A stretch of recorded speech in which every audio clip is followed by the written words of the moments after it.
Okay, we just made the burger. I should say I just made the burger and showed you how simple it is to make. Now I want to give you a creative version of the burger. This is basically a Salisbury steak, the way it's traditionally made in the early 1900s, only I'm doing it with Eco-Cuisine's vegetarian ground beef mix. And what I'm going to do is start off by sauteing the mushrooms and the onions with a little garlic. First of all, I put the 2 tablespoons of oil in the pan here. And then I'm going to add the mushrooms and onions, and I'm not adding the garlic. And most of you would probably know why. That is because if you add the garlic in the beginning of the saute, you end up burning it, and you get the bitter flavor to the dip. So I'm going to saute these. We're going to add half a teaspoon of pepper.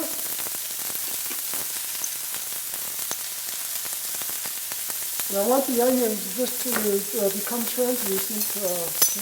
At that point, I'm happy with it. A little caramelization.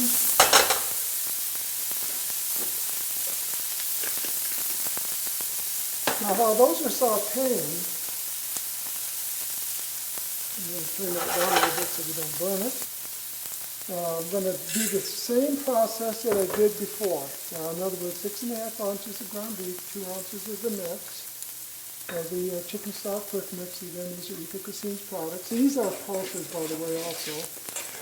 It's soy protein, and soybean is considered an oil commodity more so than a pulse, but it is a bean, and we do eat those, and they're very healthy. And they do have a little bit more oil in them. The soybean is the higher of the beans in the pulse family for oil. Also a very good source of protein. So I'm going to put the garlic and go back to the saute here and get the garlic in because we're getting towards the end of the saute.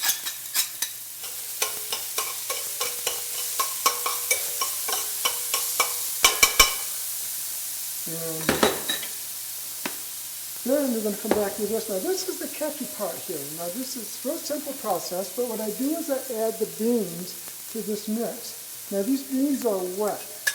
And when I add them to the mix, what they end up doing is binding with the mix. In other words, the dry proteins, the carrageenan and the wheat protein, soy protein, they all bind with this. And as they bind in it, they create almost like a glue or like a breading.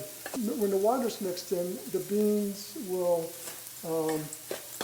stick to the mix. They won't fall out. And here you have it. Add my 1.25 cups of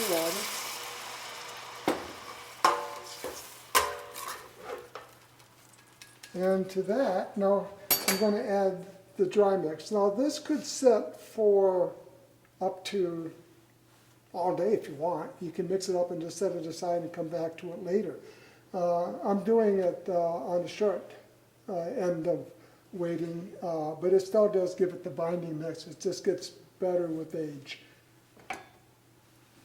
So I'm going to pour that in here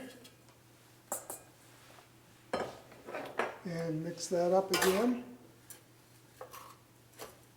Now I could take this and put it in the mixer and do it, and if you were doing a large batch of it and you wanted to do it in a mixer, that also works. Doing it in a mixer though, you want to be careful that you don't over mix it and not from the mix side but tear the beans apart, because then you kind of lose the appearance of the beans in the mixture. Okay, and we're going to do the same process. I'm going to bring this over here and set it up front. Then I'm just scooping it out. You're going to get a higher yield.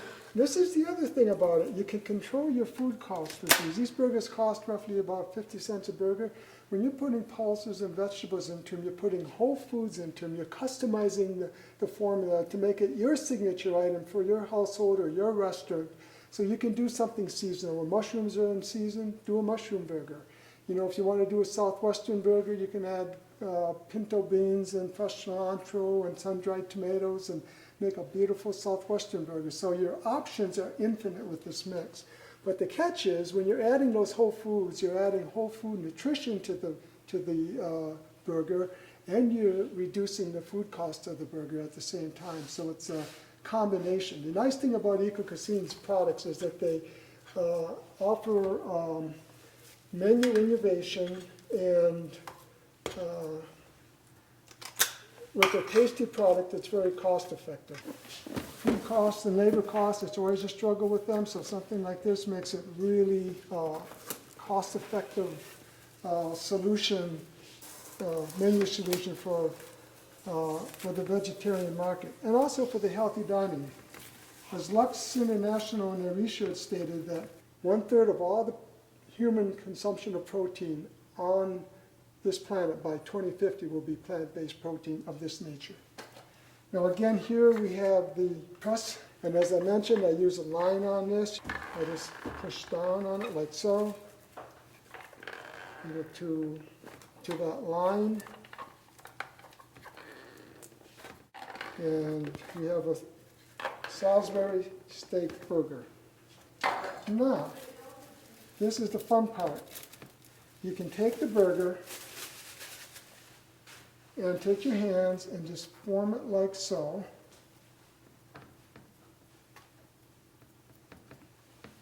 It's very simple. All of a sudden, you have a steak. It was a burger, now it's a steak.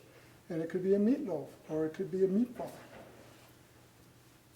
Okay, now these I'm not going to have to set as long because I used hot water and the formula is a little different. So each formula is different.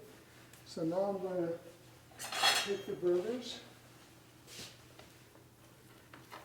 just lay them right on the grill.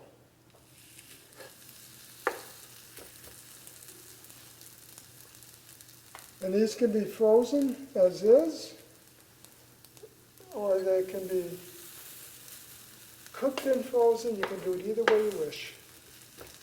If you're a chef and you're doing 30, 40 burgers a week, make up, 70, 80 of them, and you got enough to last you 2 or 3 weeks.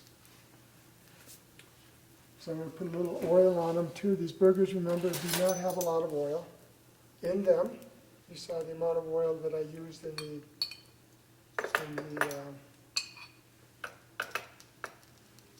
mix, which is only about 2 tablespoons, so the amount of oil in them is limited. I'm going to turn them over to coat both sides here.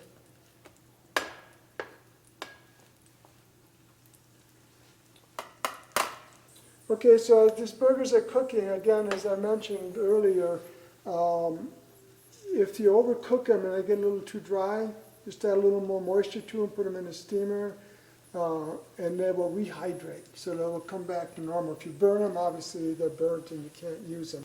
You can see how these steaks are developing a nice brown, light caramelization, because I got the temperature on about 300. I'm not really hitting it high like you would a piece of meat, and just really high heat, and you get that light caramelization on it.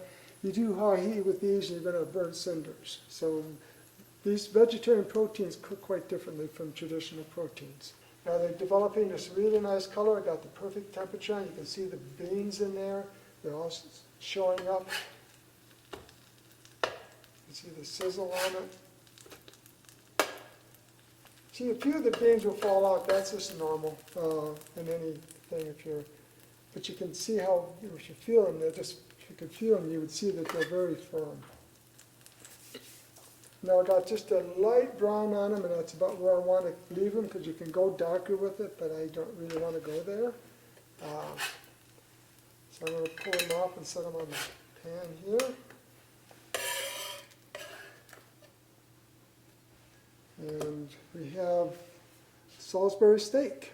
And here is the Salisbury steak with medley of vegetables. And then here is the Salisbury burger with the Dijon potato salad. And there you have it, the Salisbury steak and a Salisbury burger.